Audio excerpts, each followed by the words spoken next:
विश्ववरदाय नमः। ओम महाबलेश्वराय नमः। ओम महागणेशाय नमः। ओम परम देवाय नमः। ओम विश्ववरदाय नमः। ओम महाबलेश्वराय नमः। ओम महागणेशाय नमः। ओम विश्ववरदाय नमः। ओम परम देवाय नमः। ओम विश्ववरदाय नमः।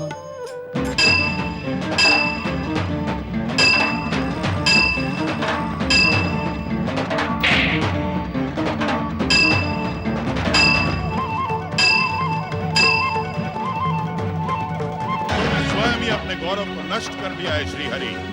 अब भी समय है, अमर वरदानी सिंधु के मार्ग से लौट जाओ। नारायण नारायण दैत्य गुरु, श्री हरि ने सिंधु का मार्ग रोककर उसे सत्य का मार्ग दिखलाया है।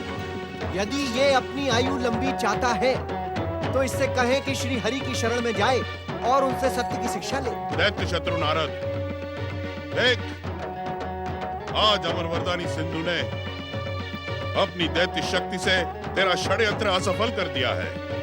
अब संपूर्ण संसार में दैत्य जाति का साम्राज्य होगा।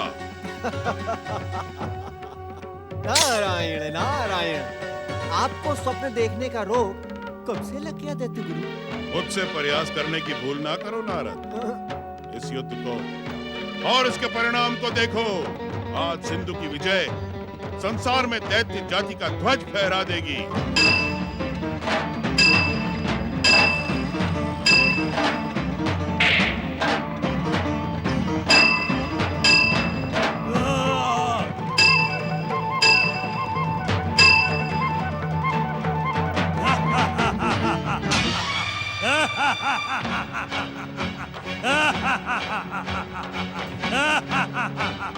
आप त्रिदेवों में से एक और सृष्टि के पालक है ना श्री हरि। अमर वरदानी और अतुल्य बलशाली सिंधु दैत्य ने आपको अपने पराक्रम से आपको युद्ध में थकाकर आपकी सृष्टि की नींव को हिलाकर रख दिया है। मैं अपनी अमर वरदानी शक्ति से आपकी सृष्टि पर अधिकार कर लूंगा और आप तीनों ब्रह्मा, विष्णु और महेश देखते रह जाएंगे। अपनी शक्ति पर अभिमान न कर मूर्ख सिंधु। यहाँ तेरे जैसे कई दैत्य आए और श्री महागणेश त्रिदेवों और त्रिदेवियों के हाथों समाप्त होकर यमराज का भोजन बन गए। आज संसार में उनका कोई नाम भी नहीं जानता। शक्तिशाली दैत्यों को मृत्यु का भय नहीं होता श्री हरि। मैं तो वैसे ही अमृतपान कर चुका हूँ। आप मुझे मृत्यु का भय दिखाकर अपना समय नष्ट कर रहे हैं। पर तेरा तो जीवन ही नष्ट होने के समीप आ रहा है तुझ सिंधु। अभी भी आप ये कहने का साहस रखते हैं श्री हरि, जबकि मेरी अमर वरदानी शक्ति के सामने आपकी सभी दिव्य शक्तियाँ पराजित होकर छिन्न भिन्न हो चुकी हैं। न तो मेरी शक्तियाँ पराजित हुई हैं सिंधु, और न ही मैं थका हूँ। मैं तो तुम्हें वहां ले जा रहा हूँ जहाँ मृत्यु तुम्हारी प्रतीक्षा कर रही है। अभी भी समय है सिंधु, अपने दुष्कर्मों की क्षमा याचना करके पाताल लोक लौट जाओ। स्वर्ग का सिंहासन देवराजेंद्र को लौटा दो। तुम्हारा जीवन सुरक्षित रहेगा। जीवन में पहली बार किसी पराजित व्यक्ति को परामर्श देते देख रहा हूँ।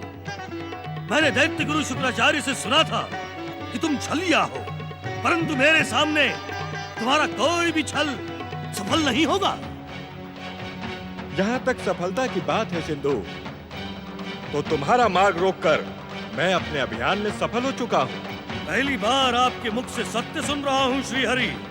यदि आपने मेरा मार्ग न रोका होता तो मेरे घातक प्रहारों से बालक मयूरेश्वर का अंत हो जाता, जो सूर्य देव के वरदान के अनुसार मेरी मृत्यु का कारण भी बन सकता है।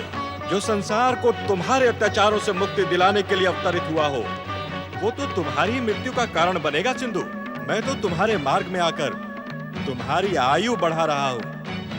मयूरेश्वर श्री गणेश के समीप जाकर तुम्हें मृत्यु के अतिरिक्त और कुछ नहीं मिलेगा सिंधु। मुझे दुख है कि इसका परिणाम देखने के लिए आप यहाँ नहीं होंगे। मैं स्वयं अपने हाथों से मयूरेश्वर का अंत करके अपनी मृत्यु को मिथ्या सिद्ध कर दूंगा, परंतु उससे पहले आपको मेरे घातक प्रहारों से पराजित होना पड़ेगा।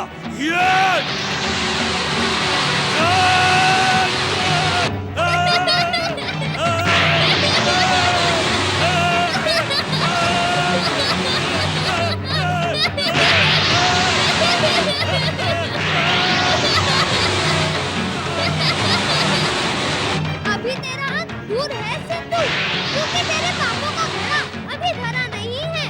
मेरे पिताश्री भगवान शिव की इच्छा के अनुसार मैं तुझे समाप्त नहीं करूंगा। मेरा यह प्रहार तुझे सावधान रहने का संकेत मात्र है।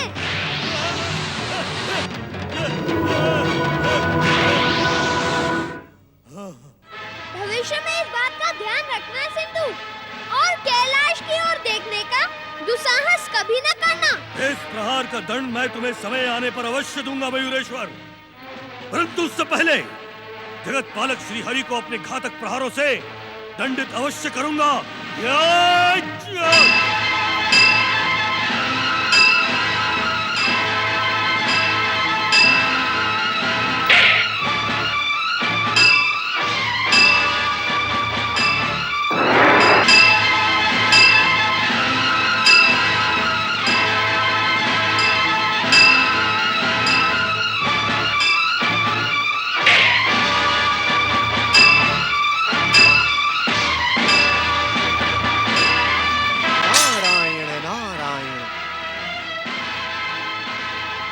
लज्जा और कलंक की बात है। इस युद्ध को देखकर आप पराक्रमी देवताओं को तनिक भी लज्जा का अनुभव नहीं हो रहा है। हम कुछ समझे नहीं देव ऋषि। क्या आप लोग इस बात को नहीं जानते कि भगवान श्री हरि विष्णु इस अमर वरदानी सिंधु से युद्ध क्यों कर रहे हैं? नहीं देवर्षि, हम श्रीहरि व सिंधु के युद्ध का कारण नहीं जानते। हम तो इतना ही जानते हैं देव ऋषि कि दुष्ट सिंधु को कैलाश पर आक्रमण से रोकने के लिए ही श्री हरि विष्णु ने गंग गंग गंग गंग गंग गंग पूजनीय देवता होकर भी आप सभी की बुद्धि भ्रमित हो गई है। क्या आप इस बात को नहीं जानते कि श्री हरि आप सभी के शुभचिंतक हैं? आपके हित और स्वर्ग पर विजय पाने के लिए ही उन्होंने दुष्ट सिंधु को युद्ध के लिए ललकारा है। ये आप क्या कह रहे हैं देव ऋषि? संसार में मेरा कथन श्री हरि की कृपा से ही सत्य का प्रमाण माना जाता है। श्री हरि विष्णु आपके हित में युद्ध कर रहे हैं और आप यहाँ शांत खड़े रहकर उनका प्रदर्शन देख रहे हैं। क्या आप सबका ये कर्तव्य नहीं कि आप वहाँ जाकर श्री हरि की सहायता करें? यदि देवराज इंद्र आपकी जगह पे होते तो क्या वो शांत खड़े रहकर मूक दर्शन बनकर ये प्रदर्शन देखते रहते? आप सभी वरिष्ठ देवता हैं, दिव्य शक्तियों से संपन्न हैं। परंतु देवर्षि, युद्ध में सिंधु से पराजित होने के कारण हमारी दिव्य शक्तियां नष्ट हो गई हैं। ये आपकी भूल है देवताओं। आपकी दिव्य शक्तियां नष्ट नहीं हुई हैं। नारायण नारायण, संपूर्ण बल के साथ अपनी दिव्य शक्तियों का प्रयोग करके तो देखिए। सूर्य देव से अमरता का वरदान पाकर सिंधु दैत्य बलशाली और महापराक्रमी सिद्ध हो चुका है देव ऋषि। जब सृष्टि के पालक श्री हरि सिंधु के सामने निर्बल सिद्ध हो रहे हैं तो आपकी यही निराशावादी मनोवृत्ति दैत्यों को स्वर्ग पर आक्रमण करने के लिए बार बार प्रेरित कर रही है। दैत्य आपको कायर कहने में तनिक भी संकोच नहीं करते। देवगण उठो, जागो, अपनी दिव्य शक्तियों का प्रयोग करो, श्री हरि का साथ दो ताकि संसार में आपकी वीरता का डंका बजे। देव ऋषि का कथन उचित है। हम अपनी दिव्य शक्ति से सिंधु दैत्य को परास्त कर देंगे। हमारे घातक प्रहार और श्री हरि विष्णु की शक्ति मिलकर इस दुष्ट को पाताल भाग जाने के लिए विवश कर देंगे। अब एक भी क्षण का विलंब उचित नहीं होगा। प्रहार!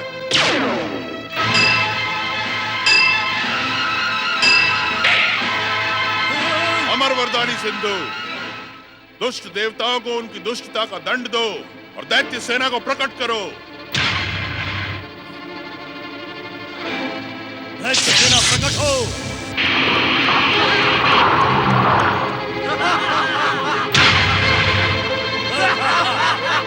दैत्यराज सिंधु की, दैत्यराज सिंधु की।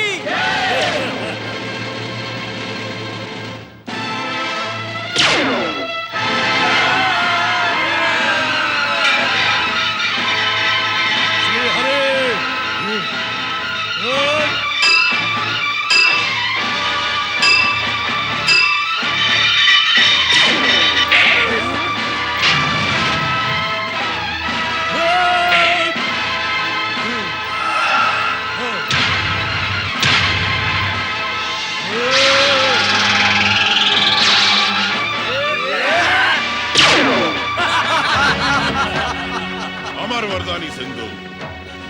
अमरास्त्र के प्रयोग से इन कायर देवताओं की शक्तियां नष्ट हो गई हैं।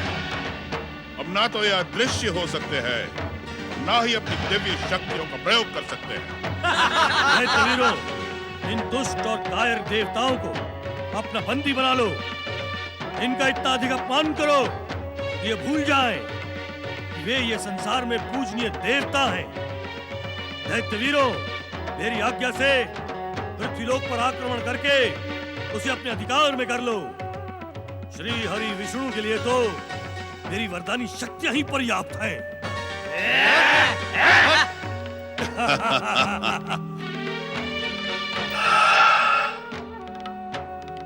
श्री हरि विष्णु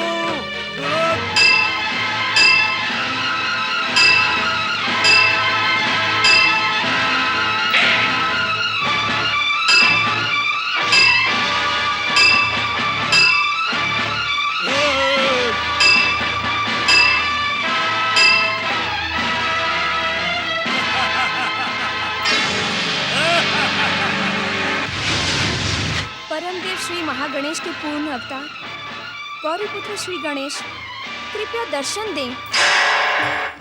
मुझे दर्शन दे, दर्शन दे महागणेश।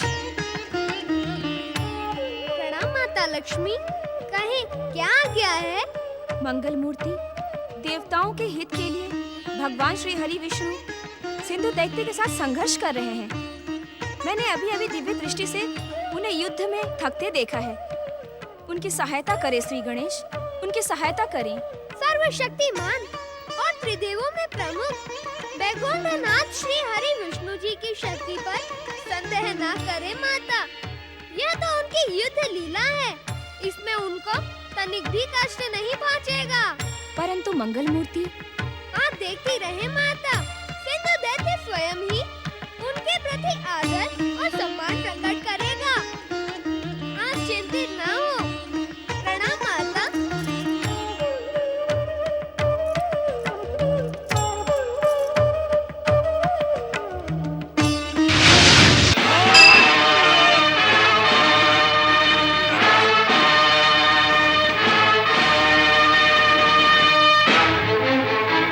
आपको तो युद्ध में विजय ही प्रिय है श्री हरि, फिर आज आप पराजित क्यों हो रहे हैं? क्योंकि मैं केवल आज नहीं, कल को भी देख सकता हूं सिंधु, और इसीलिए तुम्हारा वर्तमान और भविष्य भी मेरी आंखों के सामने है। आप मेरा कितना भी भविष्य देख रहे श्री हरि, परंतु आज मेरे हाथों से आप पराजित होने से नहीं बच सकते हैं। जय और पराजय तो जीवन के दो पहलू हैं सिंधु। जब दो योद्धा युद्ध करते हैं तो एक विजयी और दूसरा पराजित होता ही है। आश्चर्य है, अपनी पराजय को देखकर भी आप प्रसन्न हो रहे हैं। सत्य तो ये है कि हम तुम पर, तुम्हारी वीरता पर और चमत्कारी शक्ति पर प्रसन्न हो रहे हैं। तुम तो नहीं जानते सिंधु, परंतु तुम्हारे गुरु शुक्राचार्य जानते हैं। हम जिस पर प्रसन्न होते हैं उसे वरदान अवश्य देते हैं। एक वरदानी को वरदान? हाँ महापराक्रमी सिंधु, हमसे वरदान मांग लो। आज हम तुम्हारे पराक्रम पर प्रसन्न होकर तुम्हें मुंह मांगा वर देंगे। युद्ध भूमि में अपने शत्रु की प्रशंसा करने वाला आज पहला योद्धा देखा है मैंने। कहें श्री हरि, मैं आपसे जो वरदान मांगूंगा वो आप मुझे देंगे? अवश्य सिंधु, अवश्य। इस संसार में मेरा वचन कभी मिथ्या नहीं होता। तुम अपना वरदान मांगो। मैं आपसे जो वरदान मांगूंगा उसकी आप इस समय कल्पना भी नहीं कर सकते श्री हरि। मैं भी तो यही चाहता हूँ सिंधु कि तुम मुझसे कोई ऐसा वर मांगो जैसा आज तक किसी ने ना मांगा हो, और तुम्हारा वरदान तुम्हारे महापराक्रम के समान ही सदा सदा के लिए अमर हो। श्री हरि, मेरे भय से देवताओं का राजा इंद्र कहीं जाकर छिप गया है और देवता मेरे अमराज से पराजित होकर मेरे बंदी हो चुके हैं। अब मैं आपको सावधान सिंधु, वरदान के नाम पर देवताओं के शुभ चिंतक और दैत्यों के शत्रु श्री हरि विष्णु तुम्हें छलना चाहते हैं। उनकी बातों में ना आना। कहलाने को तो आप दैत्य गुरु हैं, परंतु आपके भीतर तो इतनी भी समझ नहीं कि जब दो महायोद्धा बात कर रहे हो तो बीच में नहीं बोलना चाहिए। मैंने आपसे परामर्श नहीं मांगा है शुक्राचार्य। मूर्खता न कर सिंधु, तू विष्णु के छल को नहीं जानता। इन्होंने हमसे वरदान मांगने के लिए कहा और हमने इन्हें वरदान मांगने की स्वीकृति दे दी। अब ना ये पीछे हट सकते हैं और ना हम शुक्राचार्य। अब तो वरदान मांगना ही होगा, परंतु मैं आपको एक अवसर अवश्य देता हूं श्रीहरि। यदि आप चाहें तो अब भी अपना वरदान लौटा सकते हैं। मेरी कमान से निकला तीर और मेरे मुख से निकला वाक्य कभी लौटता नहीं सिंधु। तुम निसंकोच होकर अपना वरदान मांगो। तो सुनिए श्रीहरि विष्णु, मैं आपको अपना अतिथि बनाना चाहता हूं। अतिथि? अतिथि? नारायण नारायण, ये कैसा वरदान मांगा है सिंधु ने? मुझे तो इसके पीछे कोई षड्यंत्र दिखाई पड़ता है। अमर वरदानी दैत्यराज सिंधु की क्या समाचार लाए हो दैत्य सेनापति? आपकी आज्ञा के अनुसार हमने पृथ्वी पर अधिकार कर लिया है। दैत्य सेना पृथ्वी पर आपकी प्रतीक्षा कर रही है। सुना श्रीहरि, अब सिंधु विश्व सम्राट हो गया है। आपने मेरे आतिथ्य को स्वीकार नहीं किया श्रीहरि। आपने मुझे अपना वरदान नहीं दिया। क्या आप अपने वचन से पीछे हट रहे हैं श्रीहरि? नहीं सिंधु, तुम्हारा आतिथ्य ग्रहण करके मुझे प्रसन्नता होगी। तो चलिए मेरे साथ पृथ्वीलोक चलिए श्रीहरि। मेरी उत्साहित दैत्य सेना आपका अभूतपूर्व स्वागत करेगी। ठीक है, तो चलिए विश्व सम्राट सिंधु। अतिथिराज श्री हरि विष्णु और विश्व सम्राट महाबली दैत्यराज सिंधु की जय। अतिथिराज श्री हरि विष्णु और विश्व सम्राट दैत्यराज सिंधु की जय। अतिथिराज श्री हरि विष्णु और विश्व सम्राट दैत्यराज सिंधु की जय।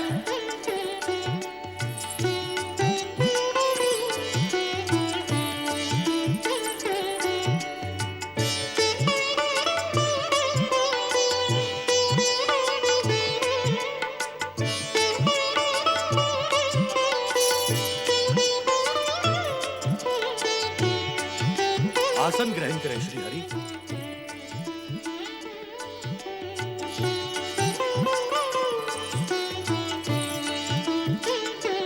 प्रिय वरुणाक्षी, देवताओं के शुभचिंतक होते हुए भी श्रीहरि विष्णु हमारी शत्रु नहीं है। परंतु इन्हें आपके साथ यहाँ देखकर मैं चकित हूँ।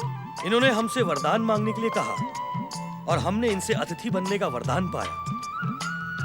अब इनकी सुख सुविधा का ध्यान रखना हमारा कर्तव्य है। आप निश्चिंत रहें स्वामी, मैं इनका ऐसा स्वागत सत्कार करूंगी कि ये देवी लक्ष्मी और बैकुंठ लोक को भी भूल जाएंगे। देवताओं के शुभचिंतक श्री हरि को अपने मध्य देखकर दैत्य सैनिक उत्साहित और प्रसन्न है। कहें श्री हरि, आप मेरे आतिथ्य से प्रसन्न तो है ना? तुम्हारे आतिथ्य से मैं प्रसन्न ही नहीं, भाव विभोर हूँ सिंधु। परंतु कहते कहते आप रुक क्यों गए श्रीहरि? मैं तुम्हारे न्याय से प्रसन्न नहीं हूँ। मैं कुछ समझा नहीं श्रीहरि, आप अपनी बात को स्पष्ट करें। मेरी स्पष्ट बात सुनकर तुम्हें आघात पहुंचेगा सिंधु। आप मेरे अतिथि हैं और अतिथि सत्कार की मर्यादा को मैं भली भांति जानता हूँ। आपके कथन से मुझे प्रसन्नता होगी। अतिथि मर्यादा का पालन करते समय क्या तुम मेरी बात मानोगे? अवश्य अतिथिराज श्री हरि, आपकी बात मेरे लिए आज्ञा के समान है। आप कहें तो। तुमने अपनी जन्म देने वाली माता के साथ न्याय नहीं किया। उसने तुम्हारा त्याग अवश्य किया था सिंधु, परंतु उस समय तुम सिंधु नहीं, अग्नि के ज्वालाओं के पिंड मात्र थे। ऐसे में माता उग्रा तो क्या कोई भी नारी तुम्हारा त्याग कर देती। ये आप क्या कह रहे हैं श्री हरि? मेरे कथन पर संदेह न करो सिंधु। तुम्हारी माता उग्रा ने सूर्य देव की बड़ी कठोर तपस्या की, परंतु जब उस तपस्या का कोई परिणाम न निकला तो अपने उग्र स्वभाव के कारण वो सूर्य देव को ही अपमानित करने लगी। सूर्यदेव, मैंने आपसे पुत्र मांगा था, परंतु ये अग्नि का गोला देकर आपने मेरे साथ भयानक छल किया है। इसे मैं अपने साथ नहीं रख सकती। इसे अपने साथ रखने का अर्थ है अपना अपमान, और मेरा जन्म अपमान और निरादर सहने के लिए नहीं हुआ है। सूर्यदेव, मैं आपको कलंकित करने के लिए आपकी तपस्या के प्रतिफल रूपी इस विष का अभी त्याग कर दूंगी। जिस स्थिति में तुम्हारी माता ने अग्नि के उस गोले को प्राप्त किया, उसका तो त्याग कर देना ही उचित था। परंतु जब तुम्हारी माता को समुद्र के जल से स्पर्श होकर तुम्हारे आकार प्राप्त करने की सूचना मिली, तो वो तुम्हें हृदय से लगाने के लिए तड़प उठी। फिर क्या हुआ श्रीहरि? फिर तुम्हारे स्वामी दैत्यराज सिंधु ने अपनी माता को कलंकित और लांछित करते हुए सदा सदा के लिए त्याग दिया। महाबली सिंधु, संसार में जन्म लेने वाली जीवात्मा अपने हर ऋण से मुक्त हो सकती है, परंतु जन्म देने वाली माता का ऋण वो कभी भी उतार नहीं सकती। मुझसे भयानक भूल हो गई श्रीहरि। आपने उचित समय पर मुझे मार्गदर्शन देकर धन्य कर दिया। मैं अपनी इस भूल का सुधार करना चाहता हूं। इसके लिए तुम्हें अपने माता के समीप जाना होगा। वह भी उसी स्थान पर अचेत पड़ी हैं जहां तुम अंतिम बार उनका त्याग करके आए थे। प्रिय वरुणाक्षी, मैं अपनी भूल का सुधार करने के लिए अपनी माता के समीप जा रहा हूं। तुम अपने वचन का स्मरण रखना। तुम्हारे अतिथि सत्कार से श्रीहरि वैकुंठ तो क्या, देवी लक्ष्मी को भी भूल जाए। आप निश्चिंत होकर जाएं स्वामी। आज्ञा दें श्रीहरि।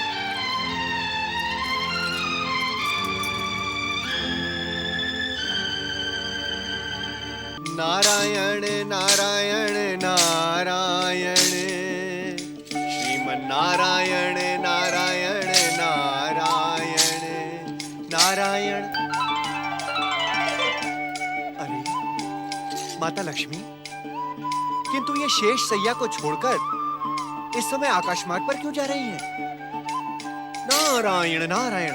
नारद, इस रहस्य का तो पता लगाना ही होगा। प्रणाम माता लक्ष्मी। जब मुझे आपकी दिव्य ज्योति के साक्षात दर्शन हो ही गए हैं, तो कृपा कर अपने दर्शन देकर मुझे धन्य करे माता।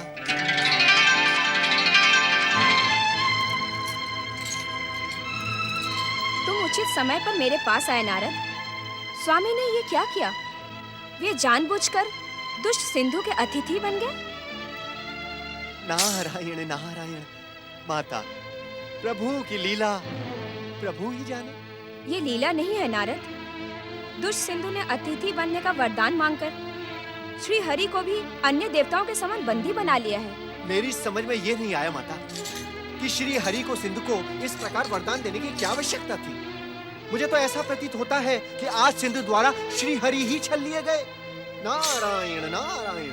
गौरीपुत्र श्री गणेश ने प्रकट होकर मुझसे कहा था कि सिंधु से युद्ध में पराजित होना प्रभु की एक लीला है। माता, क्या गौरीपुत्र ने आपको श्री हरि के इस प्रकार बंदी बने रहने का संकेत भी दिया था? नहीं देवर्षि, गौरीपुत्र ने प्रभु की इस विचित्र लीला का तनिक भी संकेत नहीं दिया। नारायण नारायण। ऐसी स्थिति में आप क्या करेंगी माता? मैं स्वामी को अधिक समय तक दुष्ट सिंधु के यहाँ अतिथि नहीं रहने दूंगी। नारायण नारायण। अभी तक तो इस लीला में श्री हरि ही सक्रिय थे। अब माता लक्ष्मी भी। ओम महागणेशाय नमः।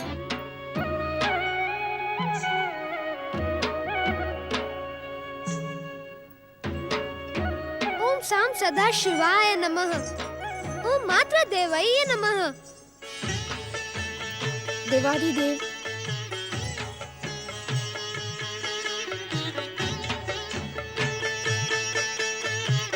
प्रणाम शिव शंकर। प्रणाम देवी पार्वती। तुम कैसे हो प्रिय मयूरेश्वर? प्रणाम माता लक्ष्मी।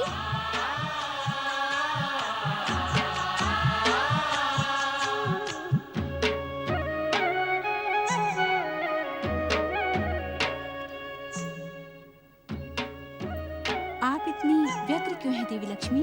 माता, क्या आपने श्री हरि विष्णु और सिंधु दैत्य का भयानक युद्ध नहीं देखा? सिंधु दैत्य श्री हरि विष्णु जी से वरदान पाकर उन्हें अपना अतिथि बनाकर ले गया है।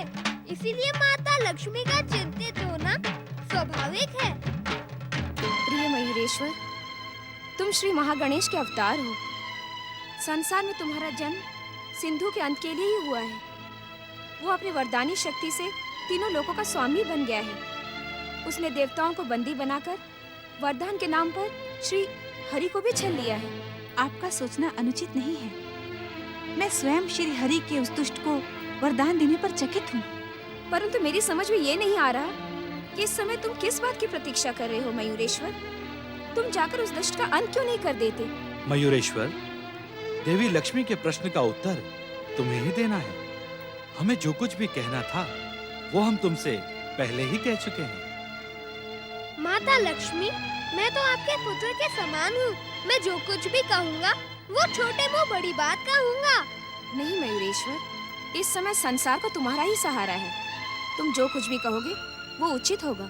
माता लक्ष्मी, क्या गौरी पुत्र श्री गणेश ने आपसे भेंट करके कुछ भी नहीं कहा? मंगल मूर्ति ने केवल इतना ही कहा कि इस युद्ध से श्री हरि को कोई हानि नहीं पहुंचेगी, ये उनकी ही लीला है। परंतु माता लक्ष्मी, आप तो यह भली भांति जानती हैं कि पापी के पाप का घड़ा बूंद बूंद कर कर भरता है। जब तक उसके पाप का घड़ा भरकर झलकने नहीं लगता, तब तक उसका संहार संभव नहीं है, क्योंकि उस समय तक तो वरदानी शक्तियाँ उसकी रक्षा करती हैं। प्रिय मयूरेश्वर, वैकुंठ लोक की शेष शैया भगवान विष्णु के बिना सूनी है। क्या इससे संसार के पालन कार्य में बाधा नहीं पड़ेगी? देवी लक्ष्मी, आपसे ये रहस्य छुपा नहीं है। संसार के पालन का हर कार्य परम देव श्री महागणेश के अदृश्य संकेत और श्री हरि विष्णु की इच्छा से संपन्न होता है। आप निश्चिंत होकर वैकुंठ लोक पधारें। उचित समय पर श्री हरि विष्णु आपके समीप आएंगे। मैं आपको वचन देता हूँ माता लक्ष्मी कि अब मैं दुष्ट सिंधु के संहार में अधिक विलंब नहीं करूँगा। तुम्हारा कल्याण हो पुत्र, तुम यशस्वी बनो। दैत्य सम्राट सिंधु और माता उग्रा की दैत्य सम्राट सिंधु और माता उग्रा की दैत्य सम्राट सिंधु और माता उग्रा की दैत्य सम्राट सिंधु और माता उग्रा की दैत्य सम्राट सिंधु और माता उग्रा की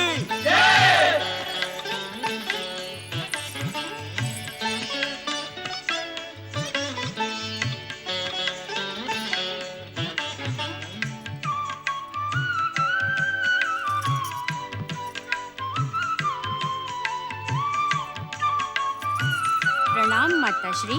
सौभाग्यवती भव। माताश्री, आपने यहाँ पधारकर हमारा जीवन सफल कर दिया। पुत्र वधू वरणाक्षी, मैंने तो जीवन भर अपना ये काला मुख किसी को न दिखाने का दृढ़ निश्चय कर लिया था, परंतु सिद्धू के आग्रह को मैं टाल न सकी।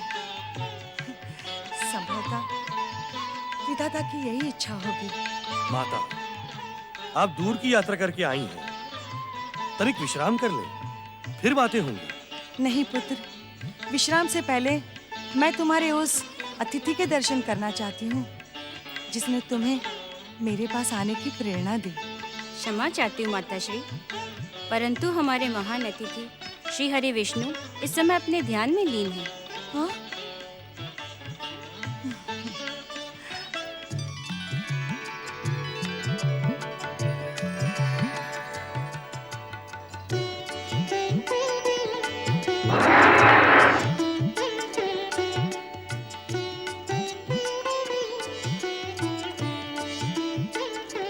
नारायण नारायण। प्रणाम श्री हरि। हम दैत्यराज सिंधु के अतिथि गृह में आपका स्वागत नहीं करेंगे देवर्षि। लोक परंपरा के अनुसार इस समय यहाँ आपका प्रकट होना भी उचित नहीं है। हे श्री हरि, एक भक्त का अपने भगवान तक पहुंचना कभी भी अनुचित नहीं होता। ऐसा आप ही ने कहा है। जिस प्रकार आप सिंधु के अतिथि बने हैं, उसी प्रकार मैं आपका अतिथि बन जाता हूँ। अतिथि के अतिथि? देवर्षि, आतिथ्य करने वाले पर भार डालना उचित नहीं होता। परंतु आप आ गए हैं तो अपनी बात भी कह दें। श्री हरि, इस समय तो मैं आपके समीप माता लक्ष्मी का निवेदन लेकर आया हूँ। हम जानते हैं देवर्षि, देवी लक्ष्मी के निवेदन में आपकी इच्छा भी सम्मिलित है।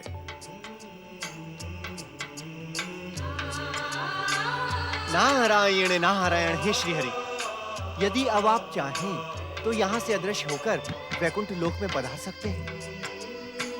आपने सिंधु का आतिथ्य स्वीकार किया, उसके महल में पधारे। अब आपका वरदान पूर्ण हुआ। अब आप अनिश्चित काल तक यहाँ रहकर सिंधु के संहार में विलंब करवा रहे श्री हरि। सैनिकों, महाराज, इस दुष्ट नारद को बंदी बना लो। नारायण नारायण। श्री हरि, आप देख रहे हैं, आप ही के सामने आपके भक्त की ये कैसी दुर्दशा कर रहे हैं दुष्ट राक्षस। नारायण नारायण। वो रहा, चलो।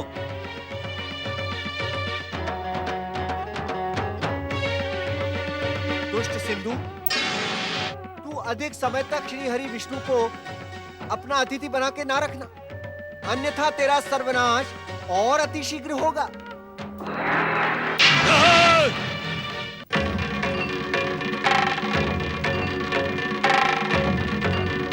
देवराज इंद्र का सोचना उचित ही था। हमारी इस दुर्दशा पर किसी भी शुभ शक्ति को दया तक नहीं आती। न जाने कब तक हमें इस दुष्ट सिंधु के बंदीगृह में रहना पड़ेगा। दुर्भाग्य तो यह है पवन देव कि सिंधु के अमरास्त्र के कारण हमारी दिव्य शक्तियों ने हमारा साथ छोड़ दिया है। अब तो हम साधारण मानवों से भी निम्न स्तर पर जा पहुंचे हैं। जब जगत पालक भगवान विष्णु स्वयं ही अतिथि बनने के नाम पर उस दुष्ट सिंधु के बंधक बन सकते हैं, तो हम कौन होते हैं? अमर वरदानी सिंधु अब कभी भी पराजित अथवा मृत्यु को प्राप्त नहीं होगा और हमें इसी प्रकार बंदी बनकर रहना पड़ेगा। नारायण नारायण। प्रणाम देवर्षि। आपका कल्याण हो। आप स्वर्ग के सम्मानित देवता थे और रहेंगे। सिंधु के अमरास्त्र से आपकी वरदानी शक्तियां कुछ समय के लिए निष्क्रिय अवश्य हो गई हैं, लेकिन सदैव समाप्त नहीं हुई हैं। विधाता के विधान को सिंधु किसी भी वरदानी शक्ति से बदल नहीं सकता। आप इस बात का स्मरण रखें। किंतु देवर्षि, आप यहाँ? मुझे जैसे ही आप सभी की चिंता का ज्ञान हुआ, मैं उसका अंत करने यहाँ चला आया। परंतु देवर्षि, उस दुष्ट ने तो श्री हरि विष्णु को भी। जगत पालक श्री हरि विष्णु और आप देवतागण भी अधिक समय तक सिंधु के बंदी नहीं रह पाएंगे, किंतु सिंधु का अंत करने के लिए आप सभी को भी प्रयास करना होगा। देवऋषि, दिव्य शक्तियां नष्ट हो जाने के कारण हम कोई भी प्रयास करने के योग्य नहीं है। इस दुष्ट के बंदीगृह में रहकर हम कर भी क्या सकते हैं देवर्षि? हम कुछ भी नहीं कर सकते देवर्षि, क्योंकि कुछ करने के लिए ना तो कोई हमारे पास शक्ति है और न युक्ति। आप कुछ भी करने की अपेक्षा हमसे ना करें। नारायण नारायण। इतना अधिक निराश ना हो देवगण। जब करने को कुछ भी शेष न रह जाए, तब एक ही कार्य किया जा सकता है। मेरे कथन पर आप संदेह ना करें देवगण। सिंधु के बंदी रहकर भी आप श्री महागणेश की आराधना कर सकते हैं। हाँ देवऋषि, ये दुष्ट हमें आराधना करने से तो नहीं रोक सकता। नारायण नारायण। इसीलिए देवगण, आप अभी से संकष्ट चतुर्थी का व्रत करते हुए श्री महागणेश की आराधना प्रारंभ करें। जैसे ही आपकी पुकार मयूरेश्वर श्री गणेश एवं गौरीपुत्र श्री गणेश तक पहुंचेगी, आपके कष्टों का अंत हो जाएगा। नारायण नारायण।